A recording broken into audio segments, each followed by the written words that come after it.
Hi,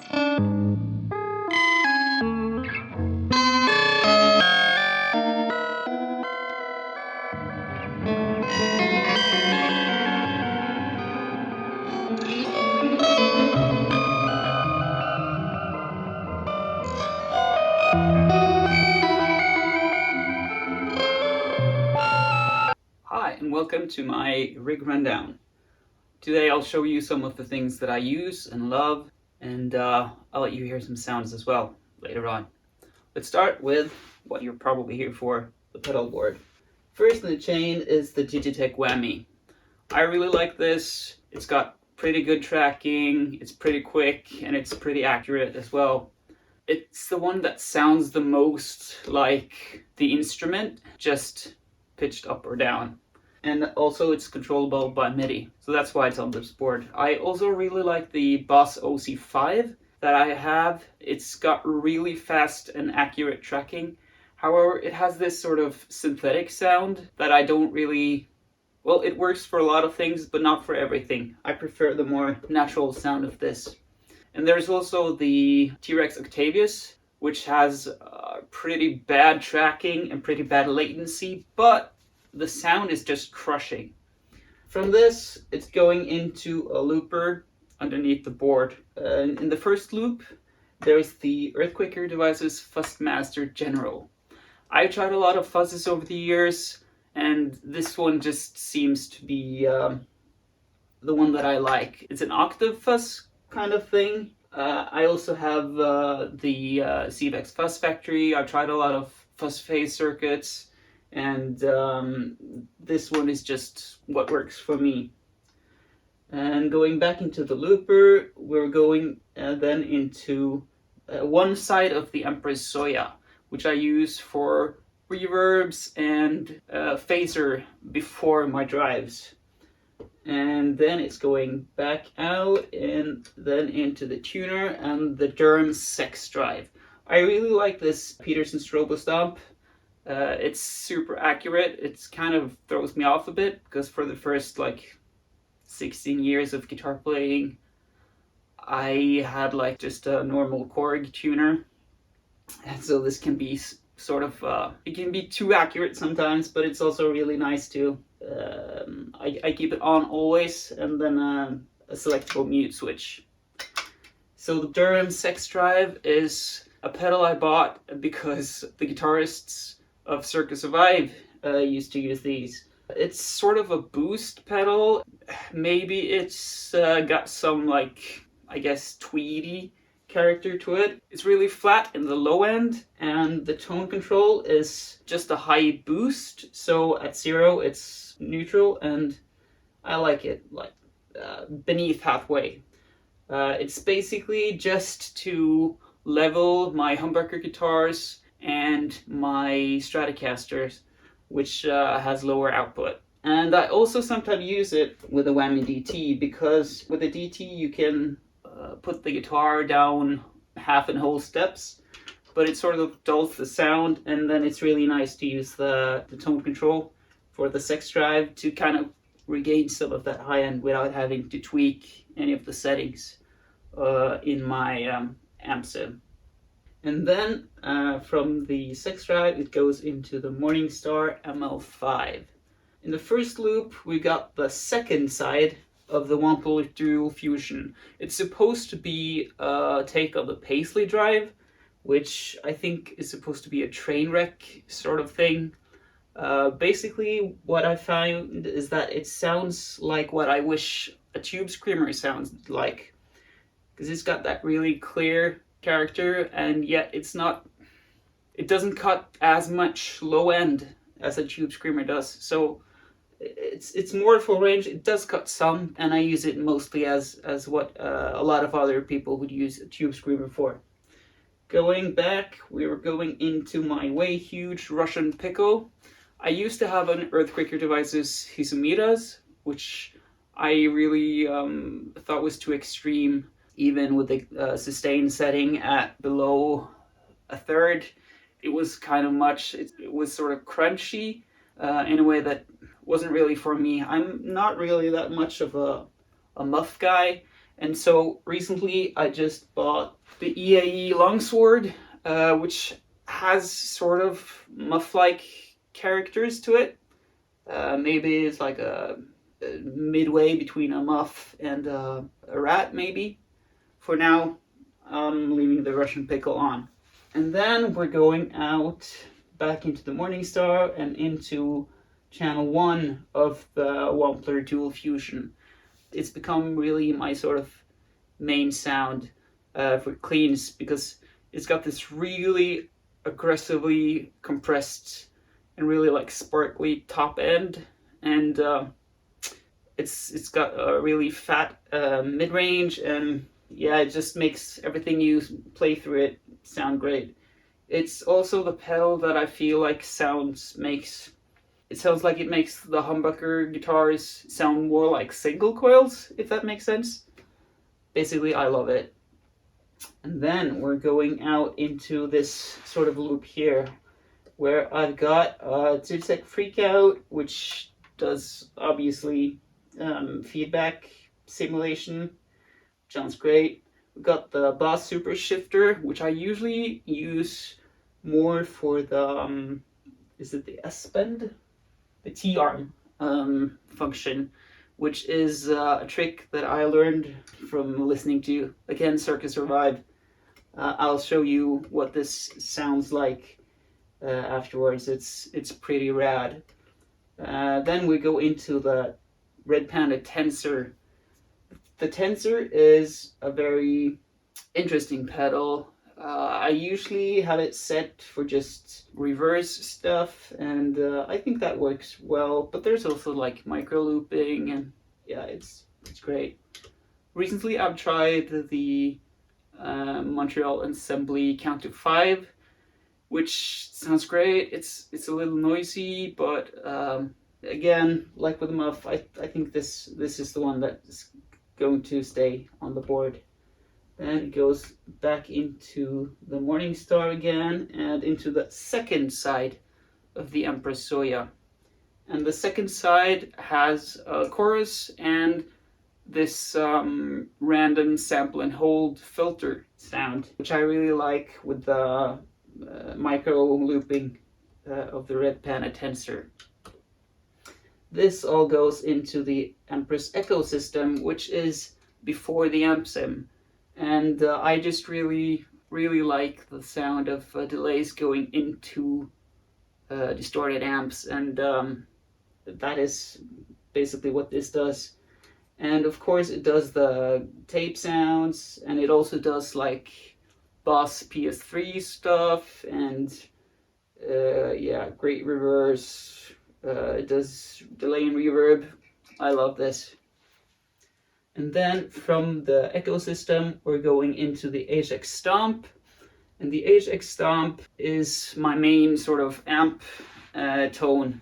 And in it, I have a deluxe reverb and the Revv G3, the red one. I've used the Friedman BE sim in it. It's got a really cool mid-range thing, but it's kind of pokey sometimes, and I find that for this board, where there's not as many drive pedals as there was on the other, I find that the Revv amp sounds better with low gain, and it also sounds crushing with high, as you will hear later. And in the loop of the HX Stomp, we've got these pedals here. First, we've got the MicroPitch delay by Eventide. This just took the place of the Strymon Iridium that I've only used for IR loading, and so I decided to take it off when I got a good deal on this locally.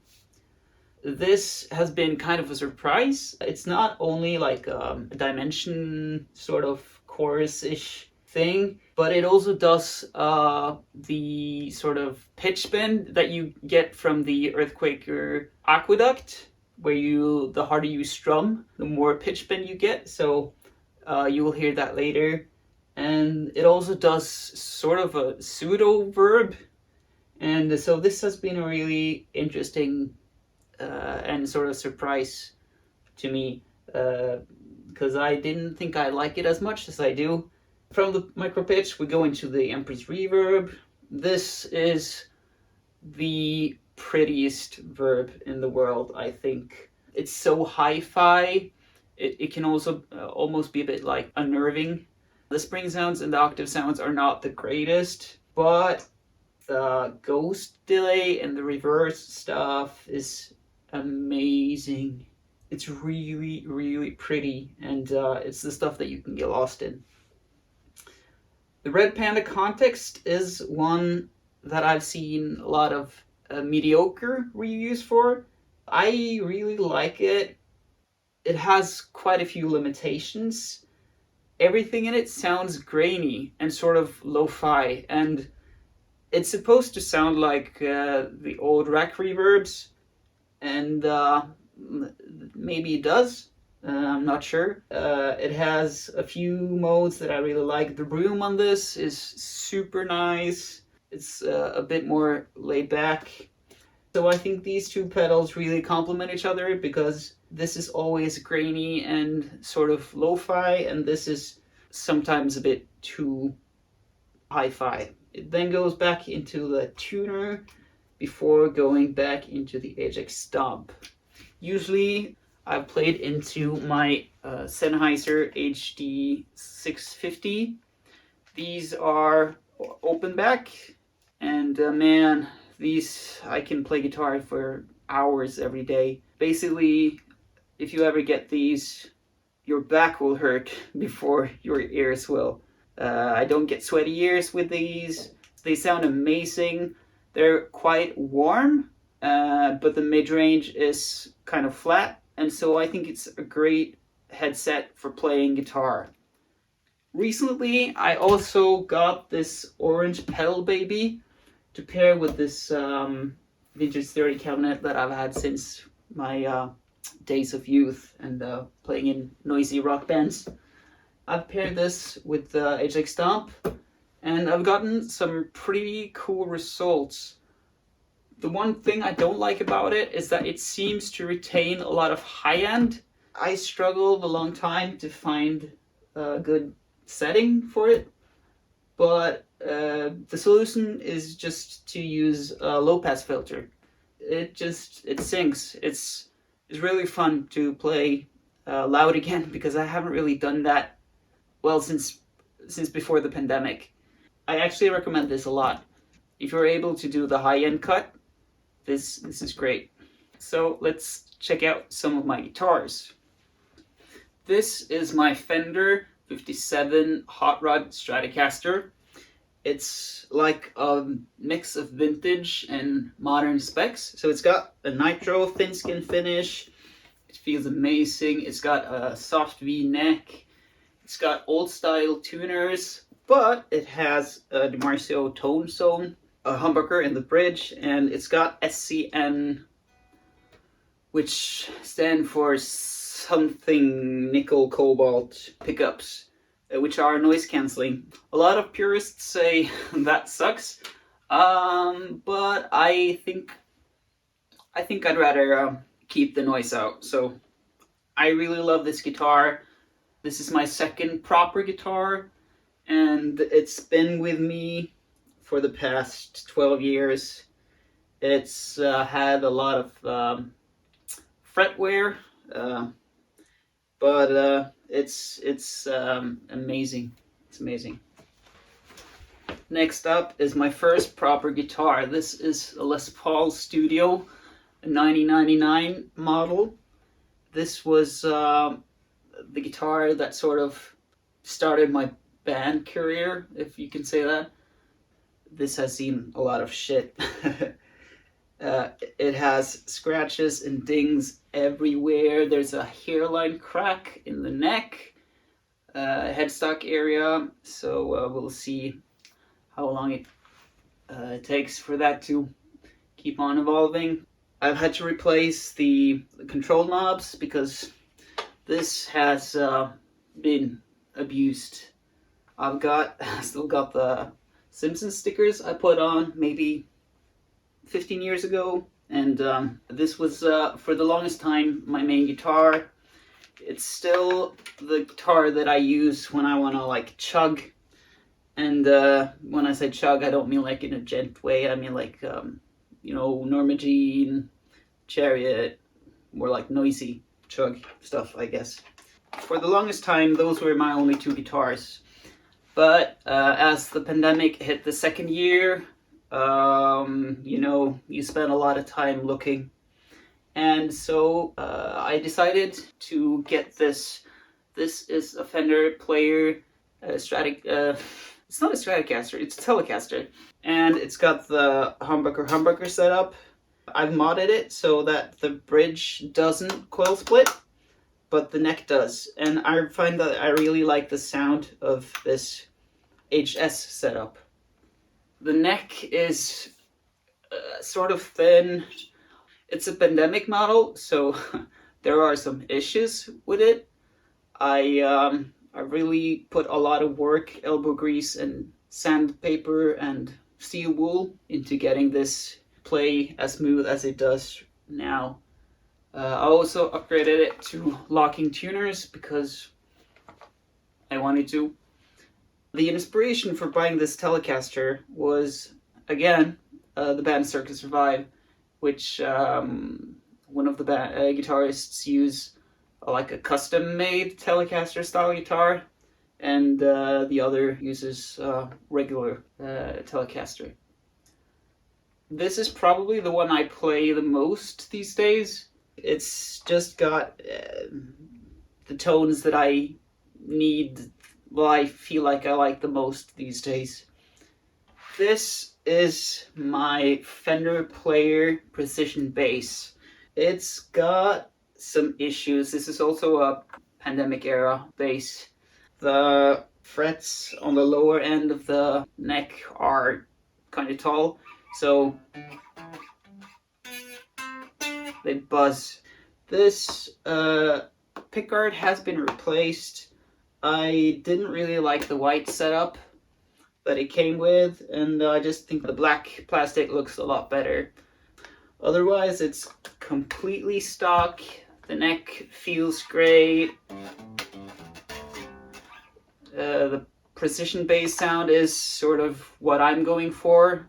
You know, you can get the old school thumpy sounds, you can get the modern, like Mark Hoppus picked ampeg sort of sounds, and you can also get the, again, Circus Revive tones out of it, which are like heavily distorted, and it's a lot of fun. And then we've got the last one. This is a Fender Blacktop HH guitar. I think it's from 2011. This I got really cheap last summer because it's sort of in a state of disrepair. When I got it, this bridge could just be removed by hand with very little force. And it looks like it's got like a real hard bang to it this way. I'm not sure if you can see it. I tried using some toothpicks and just hammering the thimbles, is that the right word, down, and it seems like it's holding well. I've really fallen in love with this short scale thing. This is not going to be my last experience with short scale. I guess that's the next thing, right? It just for me, I have quite small hands, so the short scale really makes sense. The electronics are also fucked, and so I'll be switching them out. Maybe trying a different pickup in the neck, because this one is really woolly, and I'm not sure. If you got any tips, let me know. I think it's time to hear this thing.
So that concludes my rig rundown. I hope you enjoyed watching it as much as I enjoyed making it, and I hope you have a beautiful day going on.